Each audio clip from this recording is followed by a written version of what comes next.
All right, everyone, I hope you're all doing well. It's absolutely burning out here today. It really is, it's lovely. There's a bit of a breeze, which is quite nice. Hope it doesn't disrupt the microphone. Not too many more videos like this. My son goes back to school tomorrow, yay! So my house becomes that little less noisy, so I can do the regular videos. Anyway, just while I'm out walking the little Husker pup, I'm just thinking about what next for Anthony Joshua. Now, I've got two videos on this one, on this particular subject. One of them will be, I'd like to see him go globetrotting, but on this one I want to talk about him sticking with Southpaw opposition. Now obviously his last two fights have been against Usyk, who is what many presume or say is the pound for pound #1 fighter in the world, according to some websites and whatever else, and of course people's opinions. Again, Southpaw, right?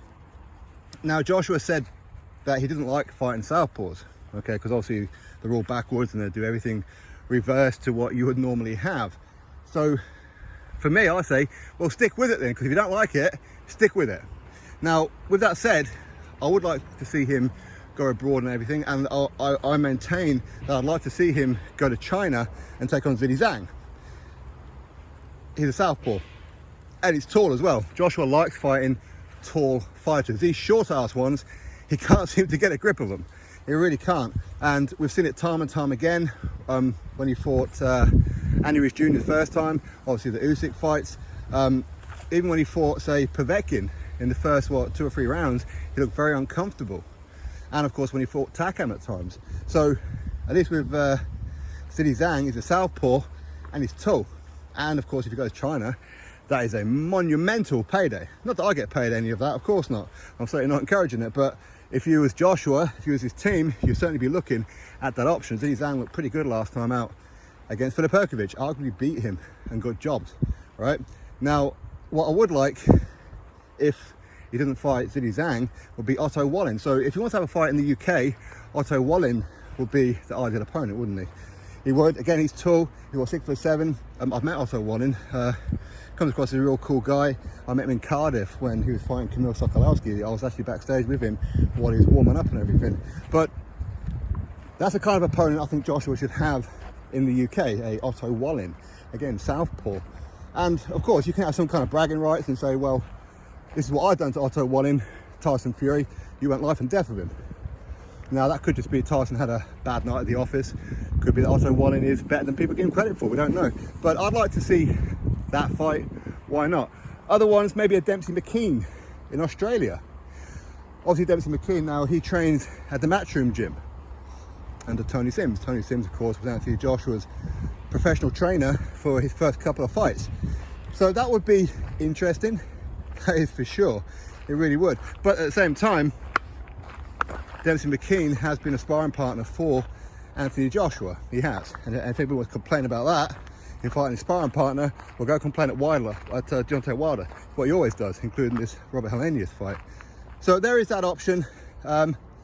Luis Ortiz, maybe go to America, take on Ortiz. Listen, we know Ortiz, he bottled it when he was offered $7 million. And he turned it down like the absolute Fruit Loop that he is. $7 million for Anthony Joshua in New York, Madison Square Garden. Unbelievable. Anyway, but again, Luis Ortiz, listen, we know he's shot, but I've always said that he's shot. I've always said that he's overrated. He's never been that good. He really hasn't, which is why I never gave Wilder too much credit. Listen, I gave him credit for getting in there and taking him out, because that is the best name on his resume. But I've been saying for quite some time, he ain't great around the whiskers. He's never been able to take a shot. You know, we've seen him wobbled a few times before. But listen, if you're getting iced by Wilder after you go amateur, after you're doing quite well against Wilder, and of course you're getting dropped by a jab by Charles Martin, and then of course you're there for the taking against Andy Ruiz Jr. last night, what would Joshua do to him? He would absolutely pummel him inside 2 or 3 rounds. So I don't think that's really a good option, but at the same time, it's a good confidence booster, I suppose, is get in there, get that win, get back to winning ways. So listen, either way, I'd like to see Joshua continue with the Southpaws. He didn't like Southpaws, he didn't like fighting them. We'll get rid of them. Now, we know he's already fought one and defeated one. Again, that was Charles Martin, right? Again, look what Anthony Joshua done to Charles Martin. Look what Charles Martin was doing to Luis Ortiz before he got done himself eventually. But hey, listen, anyway, everything does happen to be what's on the night. Not all of it is a case of it's a computer game, okay? It's not a console game for the Xbox Series X, okay? Just because one beats one doesn't mean the other one does, all right? Of course, we know that. So anyway, listen, that's my thoughts. I'm trying to think of some other Southpaws, to be honest, and we're not too inundated with them. But I'd like to see Joshua continue with the Southpaws. Go fight. Oh, you thought about it, didn't you? Huh? You were gonna get that pigeon, weren't you, you little shit? So I'd like to see him continue fighting Southpaws. Get that confidence, because eventually, at some point, he's going to want that third fight with Usyk, isn't he? He's going to want to get himself back into that mandatory position and get the world title shot. So continue with the Southpaws, get that practice in. And that's one of the good things that, or certainly one of the lights at the end of the rainbow, if you like, or the pot of gold at the end of the rainbow, is that he doesn't have to pay sanctioning fees no more. He doesn't have to be told who to fight, when to fight, and how much you have to give your opponent anymore. He makes up his own rules now as to who he fights, when he fights, and how much he gives his opponent. All right, so there is that. Anyway, listen, that's my thoughts. You drop me yours. Do you want to see Anthony Joshua continue fighting Southpaws for now, or at least the next fight? Personally, I would. Drop your thoughts below, click thumbs up, subscribe, and I'll catch you on the next video.